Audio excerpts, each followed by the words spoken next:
Buenos días, buenas tardes, buenas noches. Es un placer estar con ustedes de nuevo en nuestro programa Nuestra América. Hoy tenemos un invitado particular desde el Perú. Desde Lima está con nosotros el profesor Oscar Vidarte, que es profesor de Relaciones Internacionales y Ciencias Políticas en la Pontificia Universidad Católica del Perú. Desde hace unos años he estado siguiendo el trabajo de Oscar. Oscar es un latinoamericanista también y un estudioso de las relaciones internacionales, no solo de su país, el Perú, sino los asuntos interamericanos y de la relación entre la región con el mundo. Es un gran placer tenerte aquí, Oscar. Un gusto y espero que esta no sea la última, sino el inicio de una cooperación no solo conmigo, de colega a colega, sino con este programa Nuestra América, que se honra en que tú estés hoy con nosotros.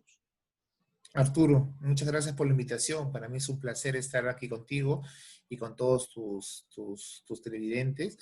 Y listos para conversar sobre los temas que nos interesan, un poco las relaciones que está pasando en la región, qué pasa con Estados Unidos, qué pasa con nuestros países, en un contexto más tan difícil como el que estamos viviendo.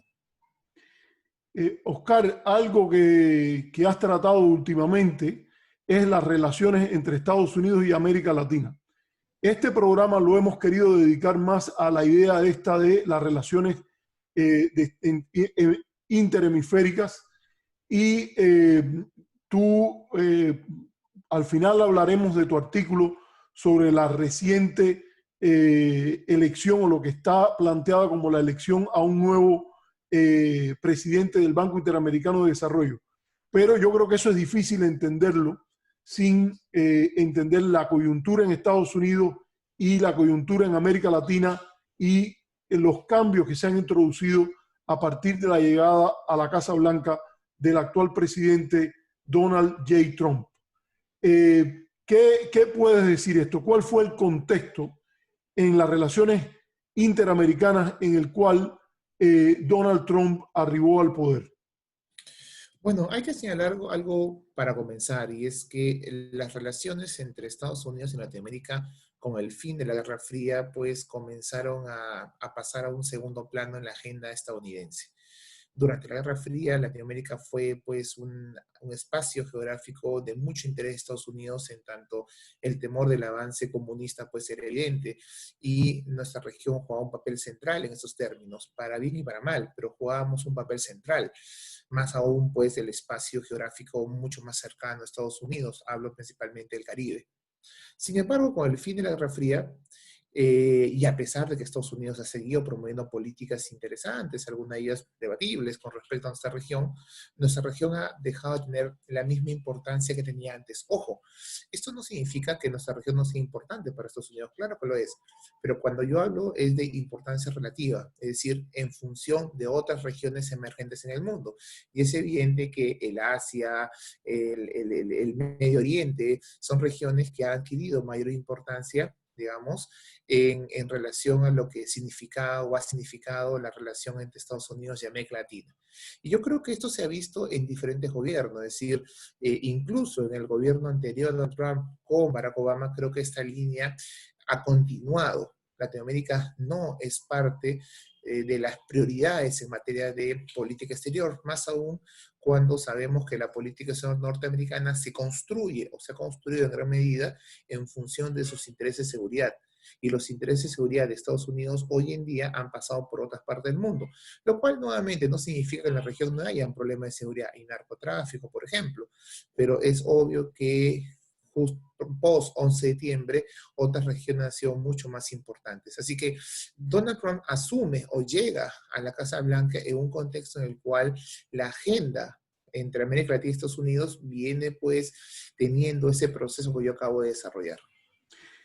Me parece que es un buen momento, un buen tema para empezar la conversación, porque explica la prioridad en términos relativos. Es interesante lo que tú has dicho, porque ya desde la administración Obama se hablaba del llamado pivot hacia el este de Asia, por la importancia que gana China. He notado en tus trabajos que en tu balance de las relaciones Estados Unidos hacia América Latina, influye mucho el papel que está ganando en la visión en Washington sobre el ascenso chino y la relación particular que está teniendo con algunos países de la región. Incluso está la frase esa que creo que la leí en tu artículo, pero la he leído varias veces, de que el actual presidente norteamericano se ha referido a las relaciones de algunos países latinoamericanos con China como su principal mercado, como relaciones innaturales. Me parece que eso es muy importante. Ahora, Oscar, ¿cómo tú veías en las dinámicas ideológicas o las dinámicas políticas en la cual la región estaba girando a partir de su propia lógica al momento que ocurre el ascenso de Donald Trump tras su sorpresiva victoria en las elecciones de noviembre de 2016? Bueno, dos cosas. En primer lugar, respecto a China que tú mencionabas, sí es cierto. Se está comenzando a dar un debate en torno a, sobre todo a partir de la política exterior que ha asumido el gobierno de Trump con respecto a China. Nuevamente, como tú bien dices, la amenaza china para Estados Unidos no la inventa Donald Trump. Ya desde la época de Obama, él interpretaba o entendió que creo que sus principales rivalidades a nivel internacional provenían del Asia. De ahí el giro, que se llamó el pivot, al Asia. El cambio entre Trump y Barack Obama está principalmente referido, desde mi punto de vista, a la estrategia de cómo hacer frente a China. Y ahí sí, pues Donald Trump tiene una estrategia completamente distinta, mucho más confrontacional, mucho más agresiva, mucho más de suma cero. Y no sé qué tanto esto puede favorecer a Estados Unidos y al resto del mundo que depende en gran medida de China y Estados Unidos, como es el caso del Perú, por ejemplo, que tiene sumados estos dos mercados más del 50% de nuestras exportaciones, solamente entre China y Estados Unidos. Así que yo creo que ahí está el cambio en la estrategia, ¿no? Y justamente hoy, ya durante la administración de Donald Trump, se discute un poco cómo va a ser la influencia china en América Latina. Y de ahí creo que hay un debate interesante. Algunos dicen que América Latina no va a ser un espacio de competencia porque China no lo va a provocar. Es decir, China intenta, en la medida posible, generar menos confrontación con Estados Unidos, ya que no está en condiciones aún de enfrentarse directamente a Estados Unidos. Esta transición de poder que estaremos viviendo, aún China no tiene las condiciones materiales para dar el zarpazo, ¿no? Asumir el papel hegemónico que Estados Unidos dejaría de tener. Y por lo tanto, entrar a Latinoamérica de manera agresiva implicaría necesariamente un escenario de enfrentamiento a Estados Unidos que China no quisiera. Así que algunos ven que ese enfrentamiento entre China y Estados Unidos se va a dar más fácilmente en el mar del sur del China, en el mar del este de China, en el Asia Central y no tanto en América Latina. Mientras que otros dicen lo contrario, dicen que probablemente China traiga los problemas a Latinoamérica. ¿Por qué? Porque esa sería pues una forma interesante de alejar a Estados Unidos de su zona máxima de influencia. Es decir, ¿cuál es la zona máxima? ¿Cuál es el Mediterráneo de China? El Mediterráneo de China es principalmente el Mar del Sur y el Mar del Este de China, como lo fue el Caribe para Estados Unidos. Así que traer los problemas o el enfrentamiento entre China y Estados Unidos a América Latina puede ser pues puede promover que Estados Unidos aleje su atención de lo que es la zona inmediata de influencia china en el Asia. Bueno, saliendo de ese tema, tú me preguntabas sobre la coyuntura política regional. Y en realidad la coyuntura política regional vinculada a los años de ascenso de Donald Trump, 2016-2017, toman a una América Latina en una situación bastante compleja, política, económica y socialmente hablando. Políticamente hablando porque ya era evidente para esos años la hecatombe de este giro a la izquierda. En la región vivió un giro a la izquierda muy importante a inicio del siglo XXI, pero que ya para finales del 2012, 2013, era evidente el agotamiento de este giro a la izquierda. Muy Por ayudado ende, por el boom de las commodities también. exacto. Pero también, además del fin del boom de las commodities, también creo que se dio un cierto cansancio, ¿no? De estos gobiernos hiperpersonalistas que terminaron, pues, degenerando en acto de corrupción. Así que ya hubo un desgaste mismo de estos gobiernos. Salvo algunas excepciones, hubo un desgaste muy fuerte. Muchos hablaron de un giro a la derecha como consecuencia de la debacle de estos gobiernos progresistas. Pero ese giro a la derecha desde un primer momento yo siempre hablaba de un girito a la derecha, ¿no? ¿Y por qué? Porque hubo un intento de primavera, ¿no? Liberal, pero que en verdad nunca se consolidó. El caso de Argentina es evidente, el caso de Brasil, creo que las consecuencias de Bolsonaro van a ser lamentables para la derecha brasileña. Yo creo que el caso de Piñera en Chile, yo creo que ese giro de derecha nunca se consolidó. Entonces, el gobierno de Trump encuentra una región, en primer lugar, sin una clara definición política.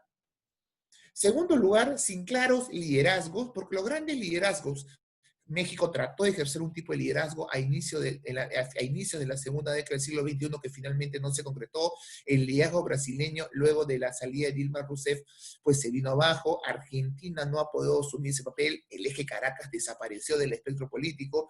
Así que una región sin una claridad política y sin un liderazgo político. Y tres, sumergida en una gran crisis económica, porque ya lo ha dicho la CEPAL hace poco, hace unas semanas. Los últimos 5 años han sido los peores años, el peor lustro de los últimos 70 años.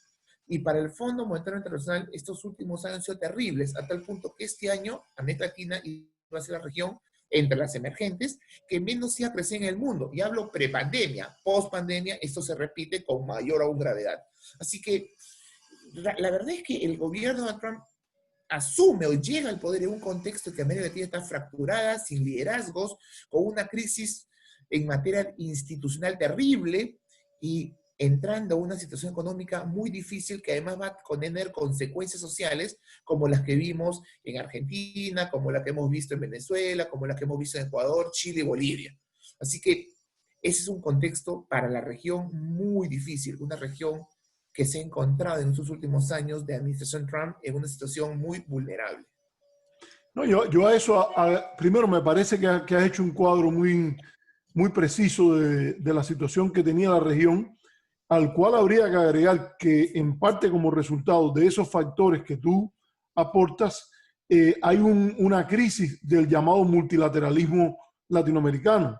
Hay una sopa de letras, como se puede decir, diferentes organizaciones, pero es muy difícil que rebasen los estadios más tempranos y pasar a formas más maduras de integración de los mecanismos de consulta y de adopción de políticas que puedan presentar a la región de una manera más, yo no diría unificada, pero sí de una manera más coherente en el diálogo con otras regiones que sí logran estructurar algunos consensos. Por ejemplo, tú mencionaste el caso originalmente al principio del este de Asia, donde aunque no hay un tipo de integración política como el caso de la Unión Europea, sí en el contexto económico los países ASEAN plus 3, ASEAN más 3, que uno nota que hay ciertas dinámicas que le permiten hablar de una voz no tan dividida, porque sí hay divisiones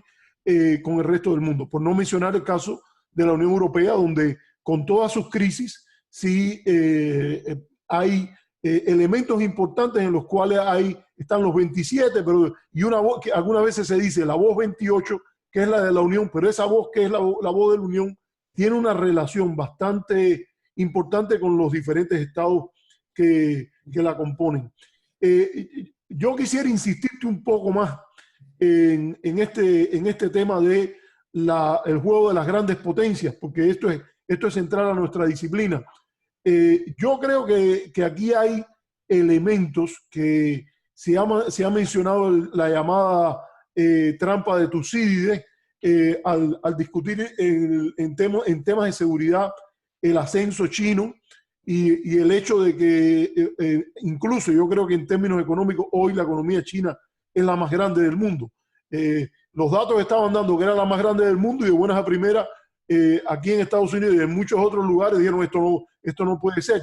Y de alguna manera se cambió la manera que se estaba contando, pero si usted ve por la trayectoria, si no es el 2020, en el contexto de la pandemia, que es muy difícil medirlo todo, pero yo creo que las tendencias son claras, que a nivel bruto la economía china está llegando al primer lugar.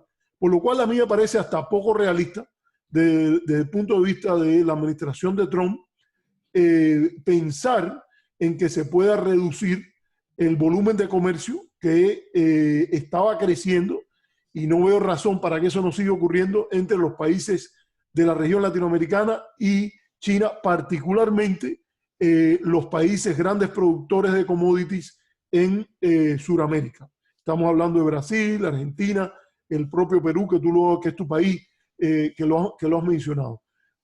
Por otra parte, yo creo en cierta medida, Oscar, no era falto de realismo pensar que a la larga se van a conectar las políticas y el enfrentamiento entre las potencias en la región más cercana a China con la proyección china en otros lugares. Hay que tener mucha voluntad política para tratar de separar esas cosas y tratar de manejar la competencia entre estas dos grandes potencias de una manera más inteligente.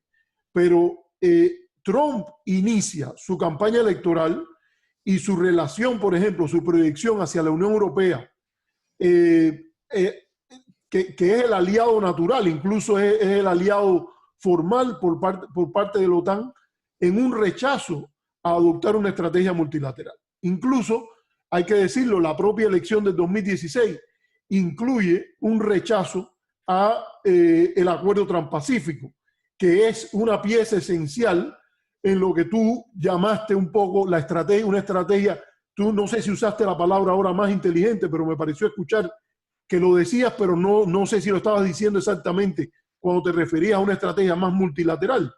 Pero es importante aquí que en cierta manera hay un giro político desde lo interno en la política norteamericana que llama, por una parte, la atención sobre el ascenso de China, pero también lo hace de la forma menos multilateral posible, porque está diciendo, vamos a ejercer nuestro liderazgo, vamos a poner a Europa a que tome en cuenta los problemas que para nosotros representa un supuesto sobrepago de la alianza con Europa.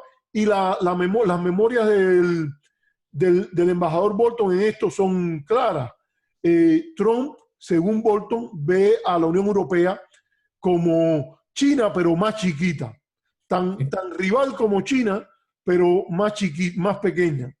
But small es la palabra que usa en inglés.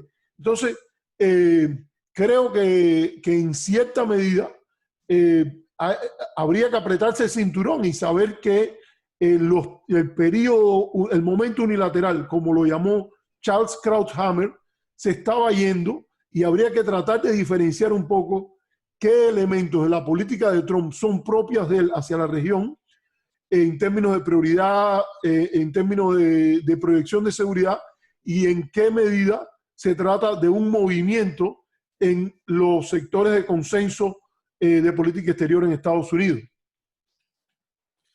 Wow, el tema es interesantísimo. Comienzo hablando un poco sobre el multilateralismo para ir pasar un poco a China y a la competencia entre las grandes potencias, que creo que en la región ha habido mucho de eso, sobre todo a raíz del caso venezolano, que irónicamente ha juntado la dinámica entre Estados Unidos, Rusia y China. A ver, hablemos un poco del multilateralismo en primer lugar, porque hay algo que quisiera complementar respecto a lo que tú señalaste. Y sí, es cierto, hay algo que se llama a nivel global la crisis del multilateralismo, que creo que particularmente a América Latina la ha golpeado muy fuerte.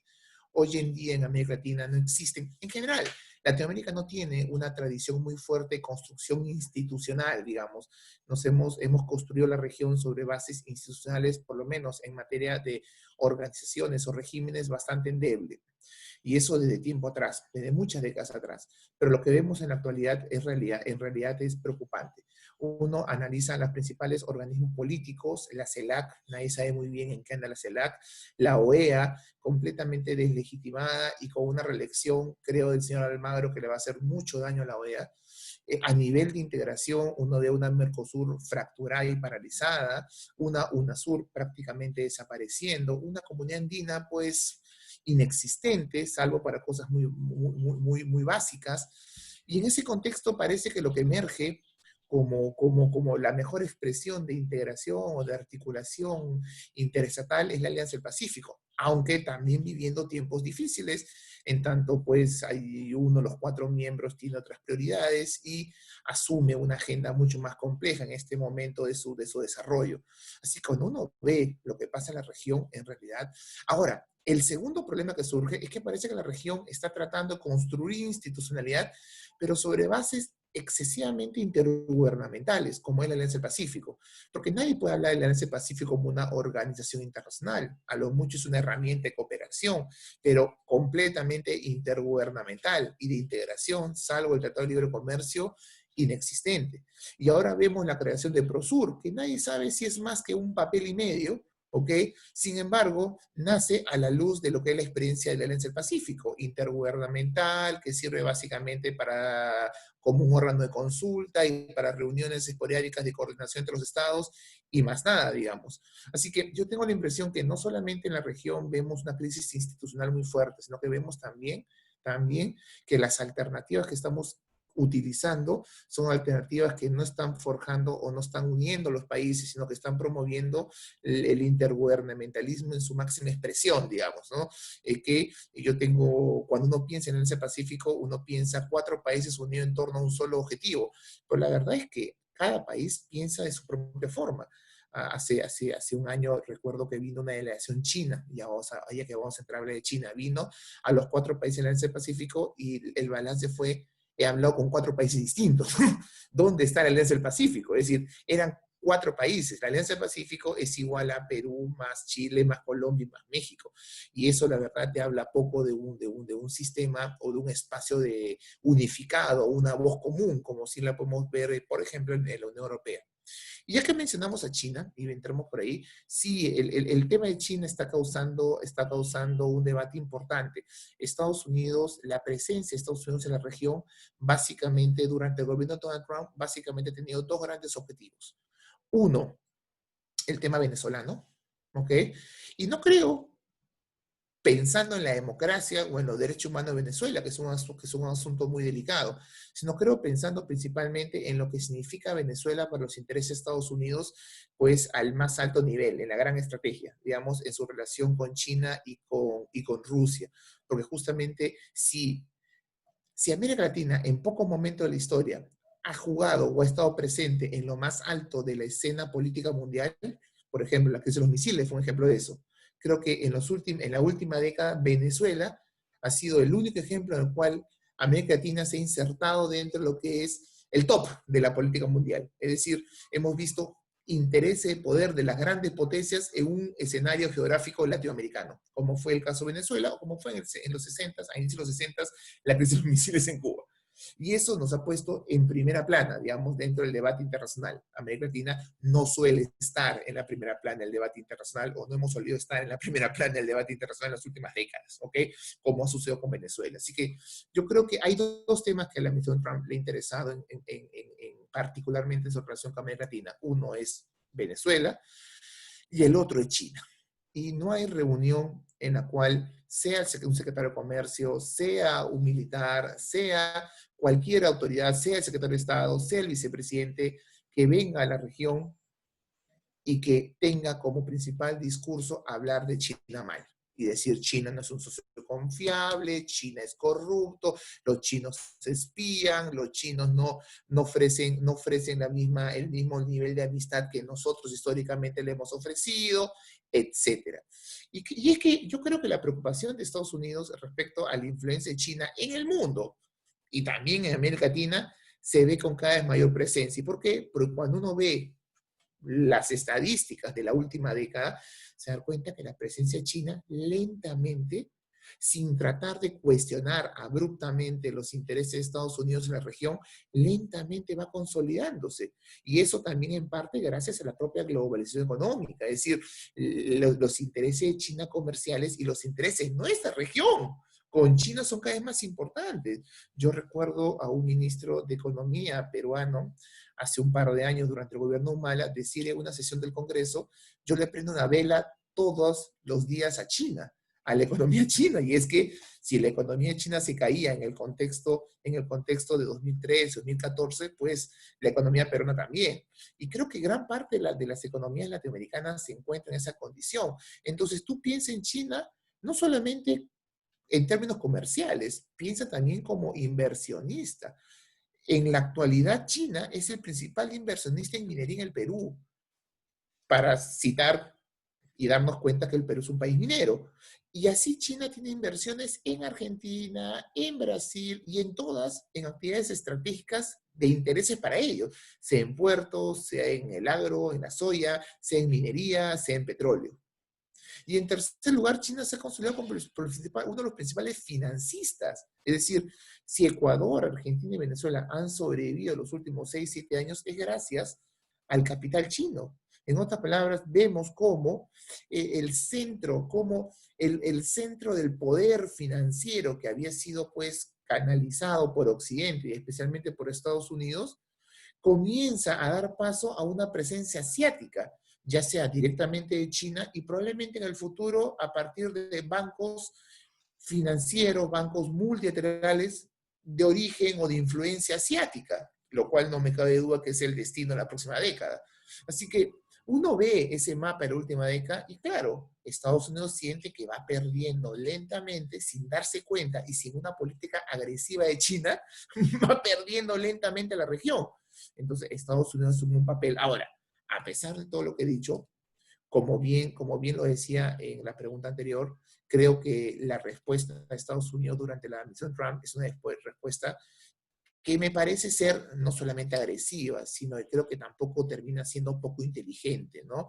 Lo hemos visto en la relación que ha tenido Estados Unidos con la OTAN, por ejemplo, su principal socio militar, y cómo esto ha hecho que ha alejado en este momento, probablemente la relación atlántica debe estar en su peor nivel, digamos, en las últimas décadas. Y esto lo logró Trump.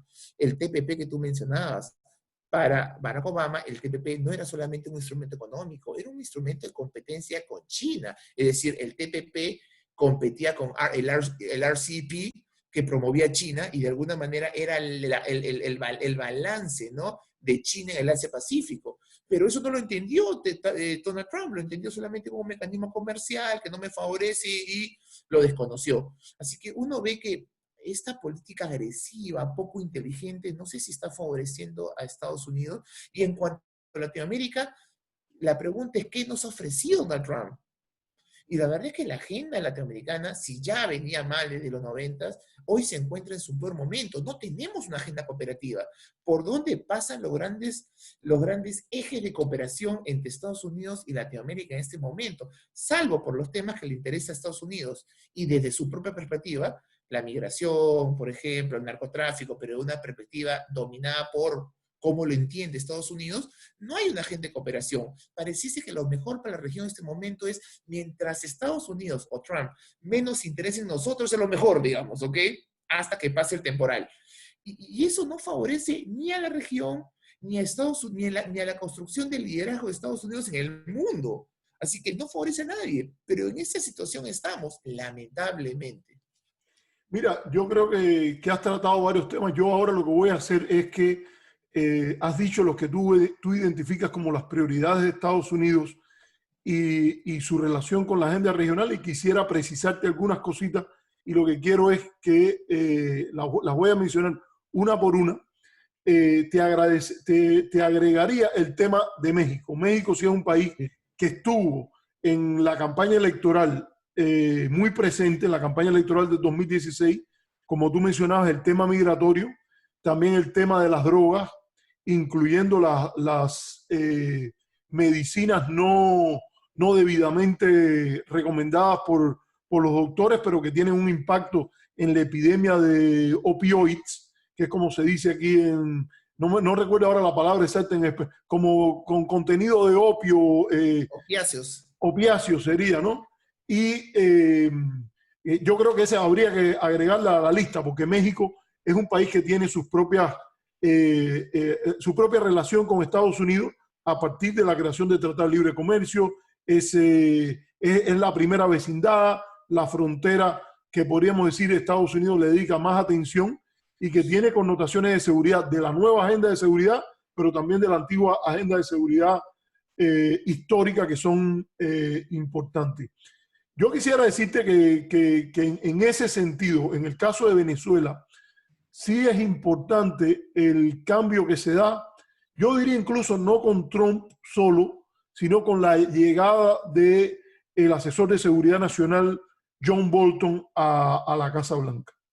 Porque John Bolton, incluso cuando él explica los sectores que lo empujan, él menciona a los cubanoamericanos, a los venezolanos que residen en el sur de la Florida, los taiwaneses, por ejemplo, él dice el grupo de Taiwán, o el llamado China Lobby, pero que en realidad no es el lobby de la República Popular China, sino el lobby que históricamente ha sido un lobby fuertísimo en los Estados Unidos de la República de China y Taiwán. Esos grupos que tienen un contenido muy grande de corte anticomunista y que, por cierto, han tenido una práctica macartista muy fuerte, incluso contra la burocracia norteamericana, sobre todo la burocracia de política exterior. Ese grupo, en cierta medida, se alza con el control del oído de Trump en esta época. Tiene a Pompeo como secretario de Estado, que en la región, el Departamento de Estado es muy importante, y tiene a Bolton. Yo creo que aquí, ¿qué pasa? Que la experiencia de Cuba, yo creo que en cierta medida hay un cambio importante también en la política hacia Cuba, porque Obama estaba moviendo el balón en una dirección y Trump paraliza primero ese movimiento, y con Bolton sí se agudiza el movimiento pendular en la otra dirección.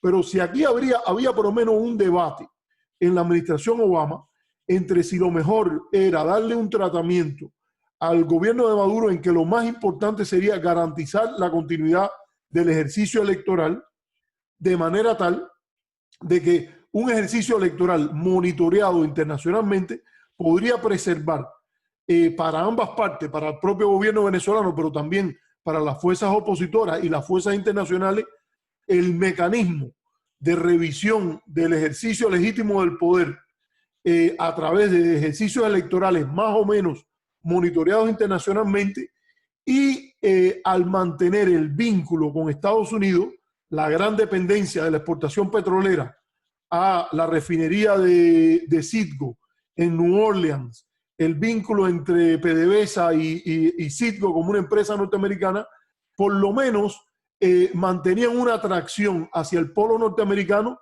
con la perspectiva de que en el futuro sería posible desgajar una administración, ya sea heredera del actual gobierno o de la oposición, de sus alianzas con las potencias alternativas, dígase Rusia, dígase China. Yo creo que esa variante de política, que en cierta medida era menos costosa que un rompimiento total con la administración, un desconocimiento total. Una cosa es desconocer la legitimidad electoral de elecciones en las cuales compitió una oposición relativamente limitada, y otra cosa es desconocer al gobierno vigente y usar la doctrina del acto constitutivo del Estado y reconocer un gobierno que no se podría llamar ni de jure. Es un gobierno que existe en una especie de exilio interior, por decirlo de alguna manera, que espero que entienda. No está en el exilio, pero está en una especie de incilio, por decirlo de alguna manera. Entonces, que es muy preocupante, porque genera un precedente nefasto de lo que significa en la región reconocer a un gobierno que no tiene el control efectivo del poder. Y eso lo hemos visto no solamente de países como Estados Unidos, de muchos países de la región, e incluso de organizaciones como el BID y la OEA. Es decir, mañana más tarde, ¿qué puede evitar que otra situación similar de un país, de un gobierno que no tiene ningún tipo, no ha ganado ninguna elección, que no tiene ningún tipo de control efectivo del poder, sea reconocido por otro Estado? Y utilices el caso venezolano como ejemplo de que se puede hacer. A mí me parece muy peligroso jurídica, políticamente hablando. Y que la doctrina Estrada, en cierta medida, aparece en las relaciones interamericanas como rechazo a la manipulación por parte de Estados Unidos en el pasado de la doctrina de acto constitutivo del Estado a partir del reconocimiento por la potencia regional. Entonces, eso yo creo que era imposible de pensar sin la actitud de desconocer la historia de las relaciones hemisféricas entre un país y el otro. Ahora, en cierta medida, el Grupo de Lima se montó en esa propuesta. Quería preguntarte, en víspera de las elecciones del 2020, vemos que, por ejemplo, España ha tenido canales secretos de comunicación con el gobierno chavista. Cuando Delcy Rodríguez paró en un problema grandísimo se le formó al gobierno de Sánchez porque Ábalos, el ministro de Transporte, se reunió con Delcy Rodríguez en el aeropuerto de Barajas. Pero en cierta medida, incluso yo por lo menos quedo con cierta simpatía por las dudas que tiene Trump con el sueño, la pangloseada que Bolton le está vendiendo de que las Fuerzas Armadas se le están virando, que Vladimir Padrino va a protagonizar un golpe contra Chávez, que eso es seguro, que a las 5 de la mañana del día D, o del día 0, cuando Leopoldo López y Guaidó fueron a las afueras de la base militar, que ahora no me acuerdo el nombre, él le dice hasta Trump, lo despierta temprano para decirle que están dentro de la base, pero que después tiene que rectificar y decir que no están dentro de la base. Pero en cierta medida es evidente que el gobierno chavista o el gobierno de Maduro, para no seguir usando el término chavista porque hay un chavismo desgajado del gobierno de Maduro, pero es evidente que ese gobierno tiene un apoyo importante, pero que ese apoyo está muy lejos de ser mayoritario en el contexto venezolano. En situaciones así, lo típico que ocurre es que la comunidad internacional brinda buenos oficios, trata de promover un diálogo, y en este sentido yo creo que no solo Estados Unidos, sino ciertos líderes regionales en que no sé tu orientación política, pero aquí hablo yo y tú puedes estar en contra de lo que yo estoy diciendo, pero hasta el gobierno de Pedro Pablo Kuczynski, tampoco, que es el gobierno con el cual de tu país, en ese momento el gobierno de Duque y varios otros gobiernos se montaron también muy rápidamente, quizás por el codo torcido de Bolton y compañía, pero quizás también porque ellos compartían esa visión, yo la llamé una pangloseada, posiblemente es demasiado duro ese término, pero vamos a llamarlo excesivamente optimista, de la forma de resolver la crisis venezolana, que está claro que está creando inestabilidad importante, incluso antes de la epidemia, con los 5 millones es el número que yo he oído de emigrados impactando particularmente a la región andina. En el caso, comencemos con Venezuela. En el caso del Grupo de Lima, el tema es interesante, más lo he trabajado. El tema del Grupo de Lima es que el Grupo de Lima surge de un inicio desde una perspectiva bastante confrontacional, lo cual, por ejemplo, no lo favoreció al candidato peruano Hugo de Sela en las últimas elecciones para la Secretaría General de la OEA. El Grupo de Lima, a diferencia del Grupo de Contacto, el Grupo de Lima no propone un diálogo. Ellos dicen, lo único que aceptan es la salida de Maduro y la convocatoria de las nuevas elecciones, mientras que el Grupo de Contacto, a diferencia, liderado por los países europeos, más Costa Rica, Uruguay, promovían un diálogo en Venezuela o algún tipo de salida consensuada, ¿no?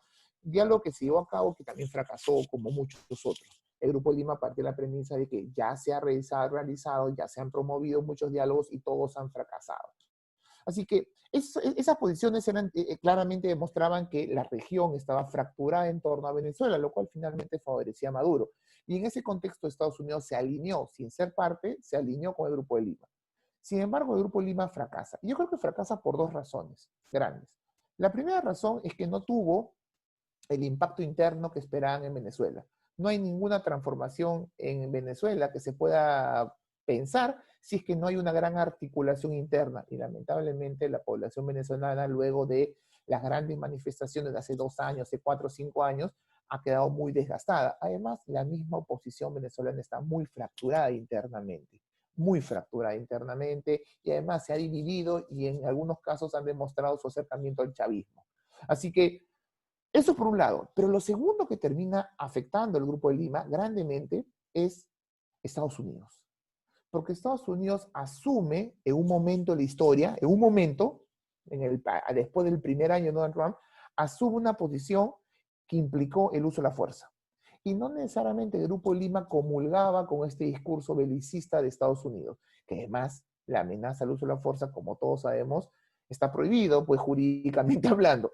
Estados Unidos lo utilizó, es decir, hubo una afectación al derecho internacional, lo cual le comenzó a restar legitimidad al Grupo de Lima. Y el Grupo de Lima se parte en dos, entre aquellos países con Bolsonaro, Temer en su momento, con Duque, más alineados a Estados Unidos, y otro grupo de países mucho más cercano al Perú, que no estaba a favor de esa fórmula basada en la amenaza, más bien usaron fórmulas alternativas, como el hecho de llevar ayuda humanitaria a la frontera para que las Fuerzas Armadas se quiebren en la frontera y dejen ingresar esta ayuda humanitaria. Es decir, y ahí me parece que el Grupo de Lima comienza a fracturarse lentamente. Se da un proceso de fractura lenta del Grupo de Lima, que no favoreció para nada los intereses del Grupo de Lima. Es más, en la última cumbre por la democracia llevada a cabo en agosto del año pasado, el Perú, llevada a cabo en Lima, el Perú trató de juntar al Grupo de Lima, al Grupo de Contacto, y trató de generar una base común para, pues, conjuntamente hacer frente. El Grupo de Lima aceptó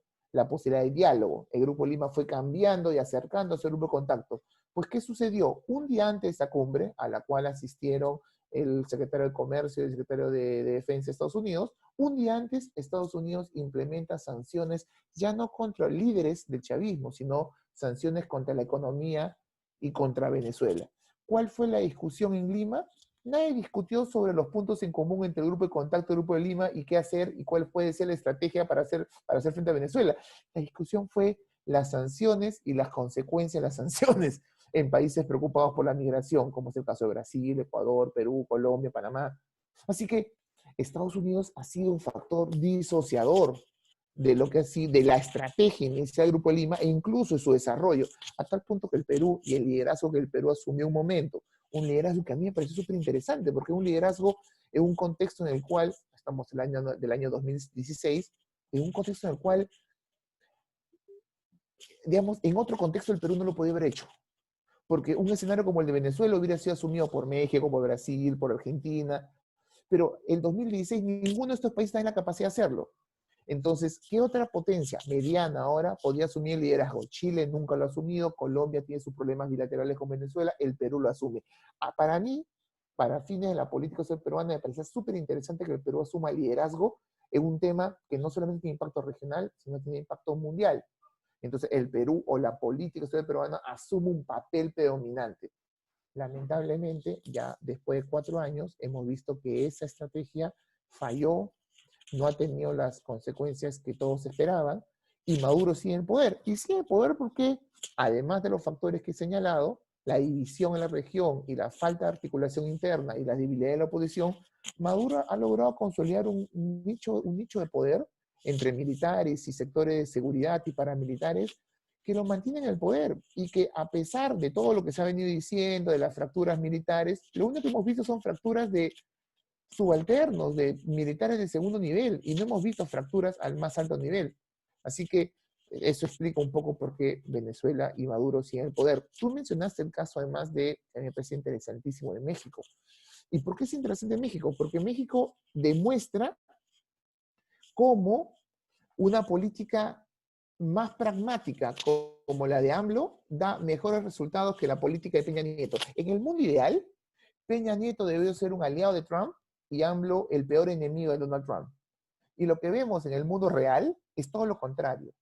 Y uno se pregunta por qué. Porque la estrategia de Peña Nieto en relación a Donald Trump fue quejarse. Se quejó todo el tiempo. Se quejó donde pudo. Donde iba se quejaba de Donald Trump. Para Donald Trump, que ve a México un apéndice pobre de Estados Unidos, pues para Trump eso es insignificante. Y eso le dio pie al gobierno de Estados Unidos a golpear mucho más. En otras palabras, las quejas de México lo que generaba la reacción de Estados Unidos y un escenario mucho más confrontacional, que no favorecía a México. ¿Qué hizo AMLO? AMLO se comió toda su diatriba negativa contra Donald Trump y simplemente no se quejaba. No se enfrentaba a Estados Unidos, le daba por el lado de Estados Unidos hasta donde podía, quiere restricciones fronterizas en el sur, las hago. ¿Quieres hablar del muro? Si quieres hacerlo, hazlo, no es mi problema. Es decir, ¿quieres hablar de los migrantes en Estados Unidos? Es tu problema, yo no me meto.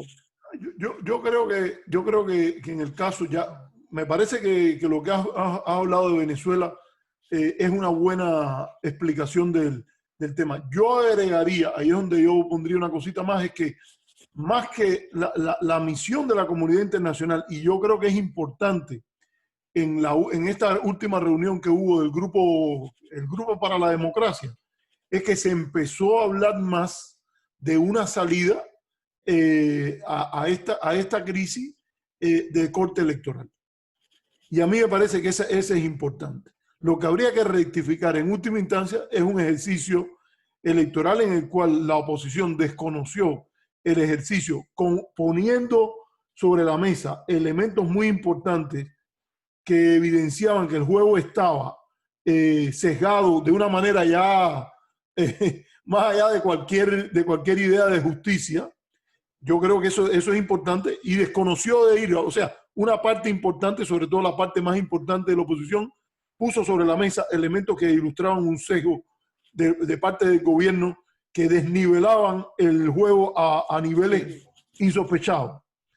Y segundo, otra parte que siguió insistiendo que aún así quería jugar con el gobierno en su propia cancha. La solución en última instancia de ese tema, yo creo, dentro del derecho internacional, es pedir que se realice un ejercicio electoral propio, apropiado. Con verificación internacional.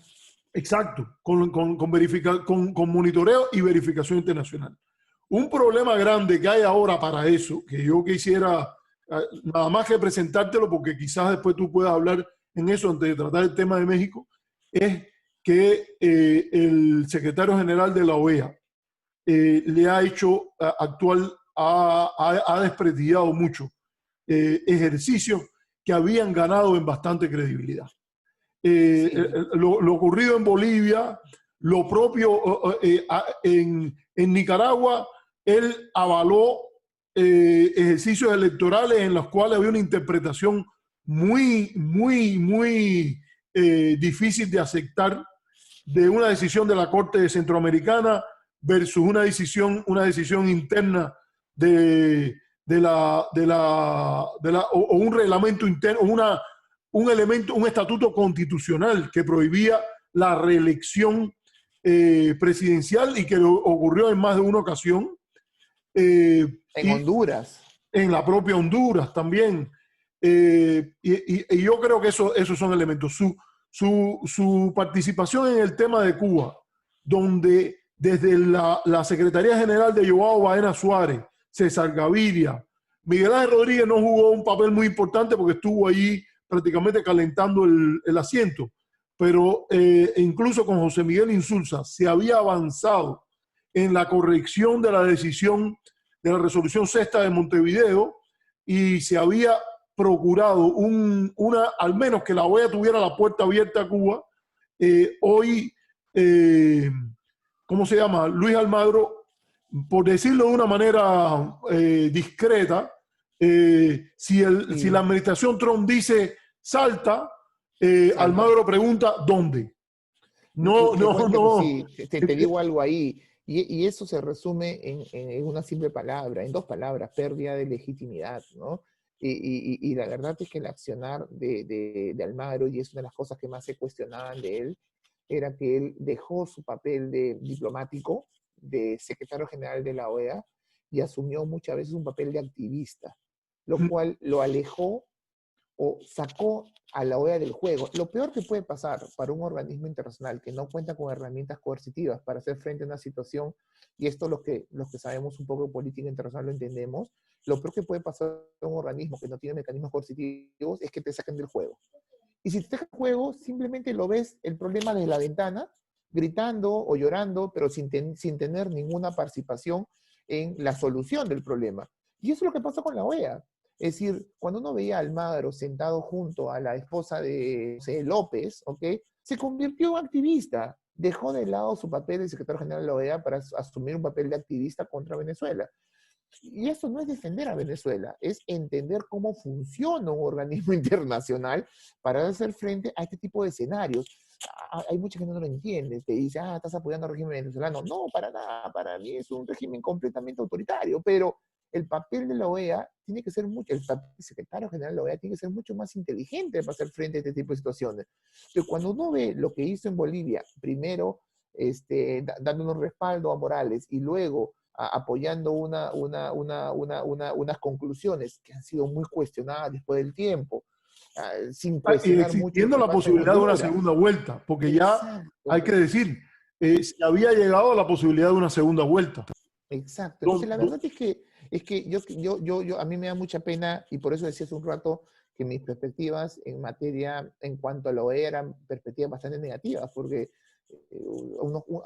digamos, Almagro ha sido reelegido, así que vamos a tener a un Almagro por unos cuantos años más en la OEA, en una región muy compleja, muy difícil. Yo no le veo un futuro interesante, sobre todo cuando en la OEA, como tú bien dices, lentamente se había avanzado en temas bien interesantes en materia de lucha por la democracia. Es decir, esto no se avanza un día para otro. Cuando conocimos la Declaración de Santiago a inicios de los 90, la reforma de la cláusula democrática en el 91-92 y vimos la Carta Democrática Interamericana en el 2001, es un proceso en desarrollo de defensa, de construcción de herramientas, de defensa de la democracia en la región, que se van desarrollando lentamente.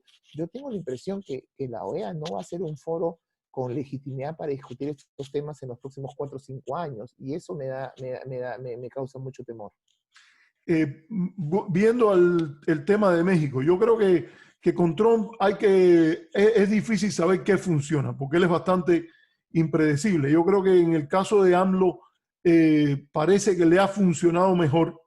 Ahora, te uso el caso, le ha funcionado mejor esta idea de darle, en Cuba usamos darle coba o darle la cobija, es la frase para decirle, no Darle llevar, por su lado. ¿eh? Darle por su lado. Darle por su lado, no enfrentarlo. Yo creo que es sintomático eso que tú dices. Anglo tiene un libro, uno de sus libros es Escucha a Trump. Y, y cuando ha llegado, una cosa es hacer campaña en poesía, pero obviamente cuando se gobierna en prosa. Y aunque él en su primer año logró un poco reivindicar la dignidad de la base social que él tiene, hay una realidad. El principal mercado la economía no ha ido bien y el principal mercado de los productos, la apuesta mexicana de integración fue desde 1992, el llamado Consenso de Houston entre Salinas y Bush, fue por una integración con Estados Unidos, que por cierto, hay que decirlo, ya desde aquella época, México procuró un balance comercial, una nueva entrada a la economía mundial con Europa, y Europa le dijo, no estamos para eso, Europa Oriental es más importante en nuestra integración, y fue a Japón y él mismo relata a Salinas que los japoneses le dijeron que mirara que China estaba en un proceso importante de crecimiento y que ellos no tenían mucho espacio para una relación privilegiada con México como la que quería Salinas. Hay que decir que Salinas tenía una vocación o desarrolló, y el equipo técnico de Serrapuche, las personas alrededor de orientar el comercio con Estados Unidos, pero también hubo elementos de necesidad geoestratégica, de opciones que estaban disponibles. Y en cierta medida yo creo que también López Obrador ha tenido que aceptar esa realidad. Los que le piden que él vaya allí y le dé un golpe en la mesa a Trump por las cosas que está diciendo, yo creo que ni ellos mismos lo harían. Es interesante lo que tú dices porque claro, tú le preguntas a un mexicano cuáles son las prioridades, las 3 prioridades de la política exterior mexicana, a un especialista, y te va a decir la primera es Estados Unidos, la segunda de Estados Unidos y la tercera de Estados Unidos, ¿no? Y es que no es solamente un tema comercial, no por algo Los Ángeles es la ciudad con más mexicanos luego de Ciudad de El Distrito México. Federal. Claro, Ciudad de México, y hay dinámicas en materia de, no sé, pues narcotráfico, venta de armas, trata de personas, migración, comercio, Remesas. inversiones, remesas, académica. Es realmente brutal la dinámica. Entonces, pensar que México tiene la capacidad de cambiar sus prioridades ahora, pero también México exageró, digamos. Eso no es nuevo, digamos, en la dinámica. No es que esto surge en los 90, pero México dejó de prestar atención a la región. Y la región pasó, y de alguna manera se pensó que la Alianza del Pacífico hace un par de años podía significar un retorno en México a las ligas latinoamericanas, sobre todo a Sudamérica, que compite con Brasil. Pero finalmente no lo fue, ¿no?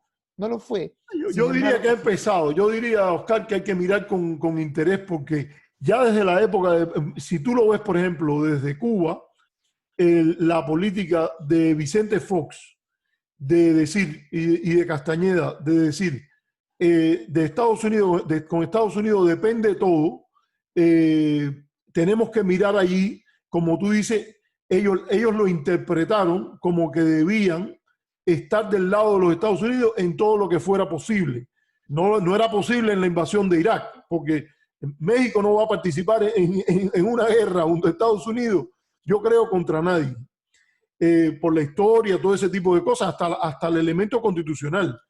Pero en el tema cubano se notaba, digamos, cierto entusiasmo en saltar o de bailar al ritmo del tambor estadounidense. Yo creo que incluso ya desde la época, en el tema cubano por lo menos, y en alguna medida en el venezolano, incluso a pesar de que Felipe Calderón era un individuo muy identificado con la democracia cristiana y todo eso, pero hubo dinámicas ahí interesantes. La primera cumbre de CELAC, por ejemplo, es en México, y ahí está detrás los arquitectos de la idea de la CELAC.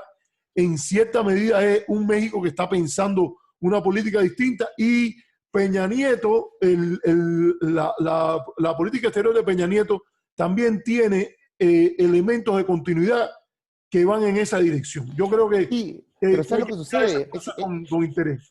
Es interesante lo que señalas, porque todas se ubican en un mismo momento histórico, y son los últimos años del gobierno de Calderón y los primeros años de Peña Nieto. Y yo creo que uno puede identificar en esos últimos años de Calderón y en los primeros años de Peña Nieto un interés más importante de México por Latinoamérica. Tú has mencionado CELAC. En ese mismo contexto, 2010 nace la Alianza del Pacífico. Si vemos a un México que trata de, bueno, vamos a retomar el liderazgo latinoamericano, pero esto le duró poco tiempo. ¿Y por qué le dura poco tiempo? No solamente una cuestión de voluntad política, es también una cuestión de problemas internos. Acordémonos que los últimos años de Peña Nieto fueron años muy complejos, de pérdida de legitimidad del gobierno, de acusaciones de corrupción, de acusaciones en materia de derechos humanos. Apareció todo el caso de Ayotzinapa, de las acusaciones en materia de democracia y de narcotráfico, el aumento del narcotráfico y el fracaso de su estrategia de seguridad. Entonces, en ese contexto, pedirle a México que lidere algo en la región es muy difícil.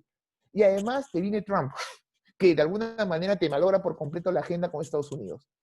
Pues en ese contexto, pedirle a México que lidere algo en la región se hace imposible. Entonces, por eso digo yo sí creo, como tú dices, que México, que con Peña Nieto se continúa una línea, pero que esa línea se va, digamos, debilitando, no por culpa tanto de la voluntad de México, sino por una serie de condiciones que se dan en los últimos 3 años de gobierno de Peña Nieto, que hacen imposible que México juegue un papel. Por eso creo que lo que Y también hace un AMLO, presidente que no era, también un presidente, porque sí, Peña Nieto, hay que decirlo, desde el punto de vista de su personalidad y todo, sí, por decirlo de una manera discreta, no era de los presidentes más inteligentes no, y con mejor proyección en política sí. exterior que podamos imaginar. Sí, mira, AMLO ha sido muy cuestionado en México. Lo han cuestionado por ceder ante Estados Unidos, por ir a Estados Unidos luego de que a él no le gusta viajar, y de alguna manera esto, de alguna manera, ayuda en el proceso de reelección de Donald Trump, porque Donald Trump lo utiliza justamente para el votante, para acercarse al votante latino. Pero para AMLO es fundamental algo, y es mientras tenga contento a Trump, que puede ser reelegido y podría ser presidente 4 años más, mientras tenga contento a Trump, eso probablemente sea el mejor escenario para México. Mientras menos se meta con México va a ser mucho mejor para AMLO, digamos, mientras se mantengan las bases sobre las cuales se ha construido la relación y no sean cuestionadas. Porque nadie sabe en qué momento Trump cuestiona alguna de esas bases. Ya cuestionó el NAFTA y esto tuvo que ser de alguna manera modificado y se logró con mucho dolor, Mucha paciencia. exacto, mucho dolor y mucha paciencia. Entonces yo creo que a mí particularmente no me desagrada mucho lo que está haciendo AMLO. Tiene poco que perder si ganan los demócratas, porque si ganan los demócratas sería irracional que trataran de castigarlo por ir allí, porque él lo único que hizo fue decir gracias por firmar este acuerdo y gracias por no aplicar la doctrina Monroe. Exacto. Eso, pero me parece que va a ser importante ver cuál va a ser el papel de México en torno al presidente del BID, porque México es clave para boicotear la elección que se viene en septiembre, es clave. Y ahí todos quieren ver si AMLO sigue alineado a su marco ideológico, es decir, de oponerse, o el paquete o el acercamiento a Estados Unidos es un paquete completo que también implica que México baje la cabeza ante un candidato propuesto por el gobierno de Estados Unidos al BID. de eso quería hablar ahora para terminar con lo del BID. Oscar, has publicado un artículo sobre esto de la elección del BID en el cual prácticamente anticipas que sería muy difícil descarrilar la candidatura inusual, por decirlo de alguna manera, y quisieras que explicaras también por qué es inusual, que es la candidatura de Mauricio Claver Carón, director de América Latina del Consejo de Seguridad Nacional de la administración Trump para la presidencia del Banco Interamericano de Desarrollo. Has publicado este artículo que se llama, lo quiero decir para que la audiencia lo pueda leer, se llama El posible futuro del BID en manos de Estados Unidos. Y sale publicado en un sitio que se llama lamula.pe, o sea, es un sitio en el Perú. ¿Qué puedes decirnos de esto, Oscar? ¿Cómo tú ves la elección? Hablabas del papel de México, pero quería preguntarte, ¿cómo tú ves las alternativas de las candidaturas a la presidencia del BID y en particular este acto sin precedentes de que Estados Unidos muy tempranamente ha lanzado a su propio candidato, rompiendo una tradición por la cual generalmente, o creo que desde su fundación, pero corrígeme si estoy equivocado, la presidencia del Banco Interamericano de Desarrollo siempre estaba en un ciudadano de un país latinoamericano, y la vicepresidencia, que tenía un papel muy importante, la tenía un estadounidense que generalmente representaba los intereses del principal accionista del banco, que históricamente es Estados Unidos. Sí. ¿Qué puedes decirme a este respecto? Yo creo que en este momento hablar de las posibles alternativas a la candidatura estadounidense a la presidenta del BID, yo creo que es un tema secundario, ya que en este momento la candidatura de Clever Caroné tendría, en principio, los votos necesarios para ser elegido. Para elegir a un presidente, perdón, del BID, hay dos votaciones, digamos, de acuerdo a sus estatutos. Una primera votación, que es la votación en función del voto que tú tienes. Y el voto está en función del capital que tú aportas. Estados Unidos tiene el 30%. Es como lo que pasa en el Fondo Monetario Internacional. Estados Unidos tiene el 22% de la votación del Fondo Monetario. Entonces, acá 30% está en Estados Unidos. Si uno suma los apoyos que tiene Estados Unidos, Brasil, Colombia, pues Uruguay y algunos otros, logra el 50% requerido. Así que esta primera etapa está superada. La segunda etapa es difícil, pero está a punto de ser superada, que es tener más del 50% de los países latinoamericanos, porque entre los que votan en la primera ronda también hay países asiáticos y europeos que también aportan. Pero en la segunda ronda es solamente los países de América, americanos, incluidos Estados Unidos y Canadá. Y ahí son 28 países y se requieren a 15. Con 15 votos, que es la mitad más uno, esta es la segunda votación, también es elegido. Entonces se necesitan ambas votaciones. Y en esa segunda votación, según Claver Carone ha dicho que ya tiene los 15 votos. Yo he contado y hay 11, 12 votos. Es decir, y hay votos que no se saben. Por ejemplo, el voto de Perú, que no se sabe, pero que muy probablemente pueda votar a favor del candidato estadounidense. Así que es bastante probable que tenga ambas votaciones. Por eso hay una tercera alternativa y es posponer la elección. Y para eso, en la votación de septiembre, se requiere que un 25% de los socios, ahora en función de la votación, pues bloqueen la votación, 25%.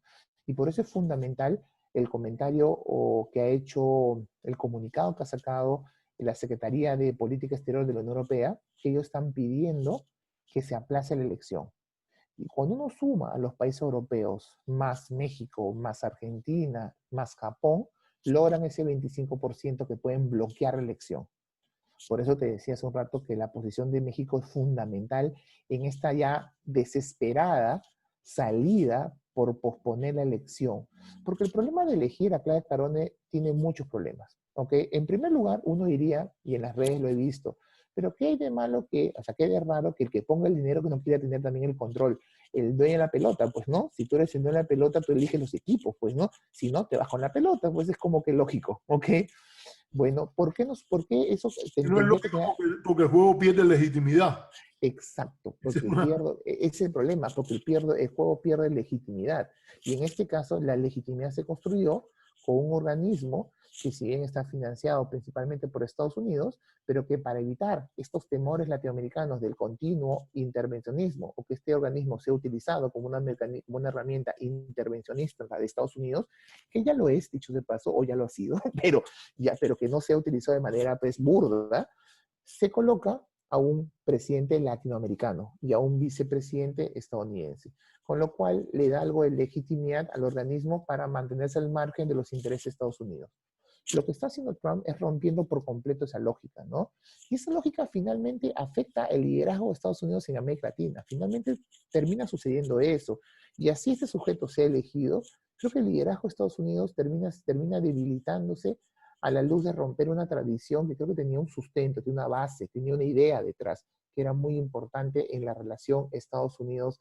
Y más aún, partiendo de una premisa fundamental, como leí en el artículo. ¿Por qué hoy Latinoamérica sería importante para el gobierno de Donald Trump cuando no ha tenido importancia a lo largo de los últimos 4 años? Trump ni siquiera asistió a la última cumbre de las Américas, que ha sido la única cumbre de las Américas en la cual un presidente de Estados Unidos no ha asistido. ¿Y sabes por qué no asistió? Porque no tenía nada que decir. No había una agenda con América Latina. Fue Mike Pence y no dijo nada. Habló de Corea del Norte, habló de Venezuela y la agenda con la región inexistente. Entonces, lo que trato de decir es que, en primer lugar, a mí me preocupa mucho que alguien así rompa una tradición, desgaste una relación y que además esto pueda ser utilizado para los intereses de Estados Unidos, que ha sido el gran temor inherente de los países latinoamericanos a lo largo del último siglo. Y en segundo lugar, asociado a lo primero, es que finalmente el BID sea utilizado como una herramienta financiera en la competencia entre Estados Unidos y China. Y eso a mí me parece lamentable, ¿no? O sea, si en el primer escenario, para mí, hay mucho temor de que alguien como Claver Carone, identificado como anticubano, antivenezolano, antiprogresismo, antisocialismo del siglo XXI, ya de por sí va a politizar la organización, con lo cual, pues, nuestros países van a estar, pues, al acecho de lo que pueda, del financiamiento de sus proyectos a partir de una idea muy politizada de su relación con América Latina. Por otro lado, lo que vamos a ver es cómo este organismo puede ser utilizado en su enfrentamiento con China, porque ya desde Estados Unidos vemos una serie de cuestionamientos al papel financiero que tiene China en la región. Y la verdad es que eso no favorece nuestros intereses, más aún cuando el BID nace para satisfacer nuestros intereses y no para ser utilizado en función de los intereses políticos, ya sea ideológicos o en materia de política exterior de los Estados Unidos. Eso me Yo, parece yo, yo, preocupante. yo creo que el artículo tuyo es muy bueno en eso y ahora, por cierto, se enriquece con este elemento que dices de que la Unión Europea ha iniciado o ha declarado la posibilidad, ha planteado la posibilidad de posponer la elección. Yo le agregaría a esas dos razones importantes que tú apuntas, la politización del multilateralismo hemisférico y el tema de que se ponga a la región como parte de un conflicto entre las grandes potencias. Sí. Yo agregaría es que un tercero que está relacionado con esto y que tiene que ver que si el multilateralismo hemisférico, el diálogo hemisférico, no encuentra causa institucional, las fuerzas interesadas en plantearse una visión confrontacional, ya sea desde América Latina o desde los Estados Unidos, a la relación entre Estados Unidos y los países latinoamericanos, ganan terreno, porque no se derrota algo con nada.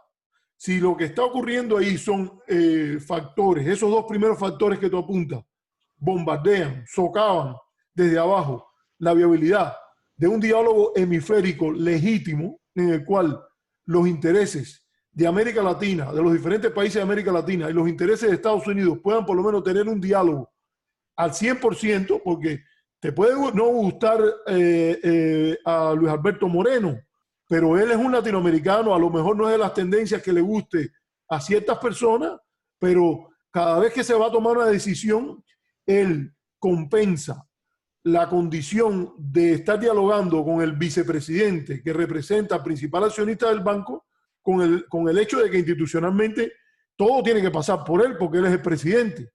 Pero invertir esta jerarquía yo creo que es ponerle una bombita más o una bomba grande más a los pilares en los cuales renqueando como un pato renqueante, Sí. pero el multilateralismo hemisférico no ha explotado. Además, hay una razón. Allí creo que es importantísimo pensar esto, pero yo creo que, sinceramente, cuando yo terminé de leer tu artículo y he estado siguiendo la candidatura costarricense, la de Laura Chinchilla, Sí. he oído hablar de terceras candidaturas, pero no es una jugada que se pueda evitar tan fácil porque requiere de Estados Unidos un pensamiento en alguna manera realista, pero de largo plazo.